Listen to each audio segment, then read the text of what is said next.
The Situation Room with Wolf Blitzer, weekday afternoons at 5 Eastern on CNN. Let's talk a little bit about this latest article or blog that you wrote, because it sort of jumped out at me. You said you don't want the Islamic Cultural Center to be built near Ground Zero. You want it to be built on Ground Zero. Tell us why. Well, I'm just so offended by the bullying that's been taking place, picking on people who make up a very small percentage of our population and treating them as if they're not Americans. And they have every right to be in, near, around, at Ground Zero as anyone else. And I just got to thinking that, you know, the America that I believe in is an America that is generous of spirit, and not one that wants to attack people because of their religious faith.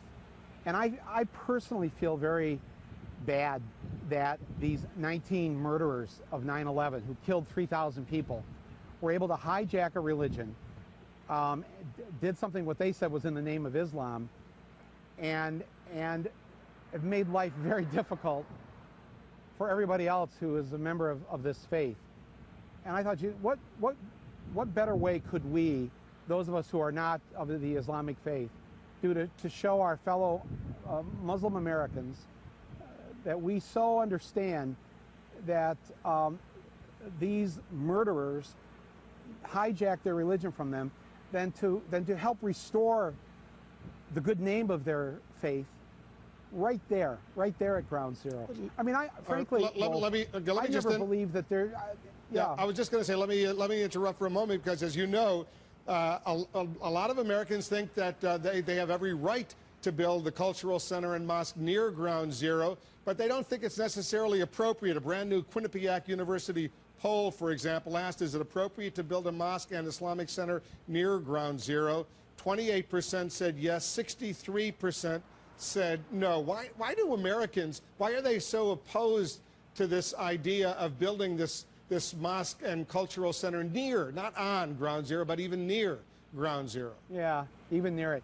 Yeah, I think it's because we're a little slow on the uptake sometimes. Those are pretty much the exact numbers of the people at the beginning of the Iraq War, of 28%, 30% opposed it, and about 70% were in favor of it.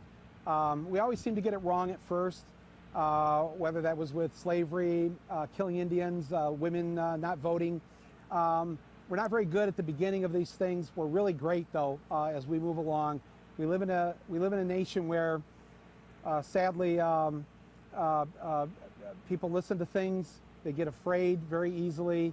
We have 40 million adult Americans who are functional illiterates, which means they can't read and write above the 4th grade level. So that's the America we live in, and sometimes we have to put up with that. But everybody, regardless of their level of ignorance, I believe, at their core is good and has a good heart.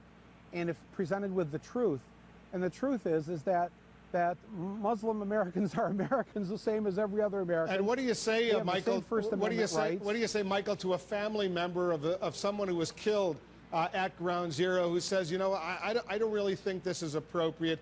Look in the camera and tell us what you would say to that family member.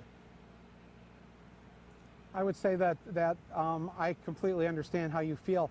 If a member of my family was murdered, I live in a nation where they would not allow me to sit on the jury.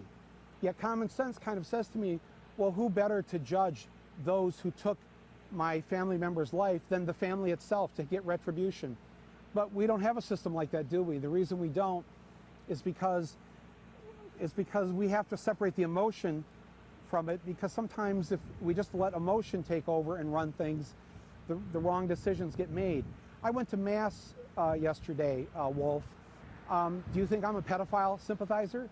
Should I be judged because some priests committed a crime against children? Do you think less of me because of that, or because Timothy McVeigh was a Catholic and blew up the Oklahoma City building?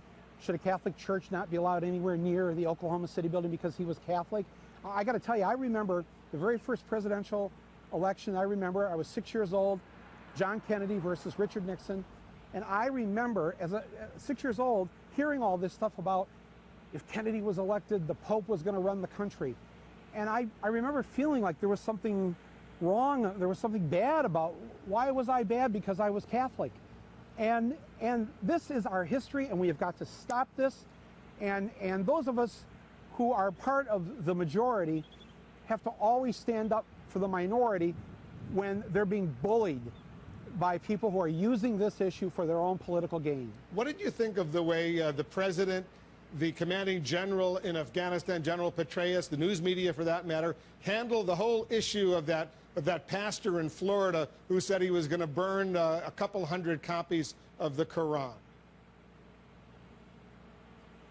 Well, it's never good to have our general saying that we're afraid of anything. I mean, I got a whole other thing about that. We could do that, take another show on that. I just think when you're talking about burning the Quran, let me just point out again to my fellow Americans, 80% of whom don't have a passport, never leave the country, never see the rest of the world, don't know anything about what's going on. You know, I've had the good fortune to be able to get out of here and see a bit of this planet we live on. The Quran has 25 different mentions of Jesus in that holy book. 25. They consider Jesus a messenger of God. Why would you burn a book that beautifully mentions Jesus at least 24 times? I mean, how many Americans even know that? It really is just it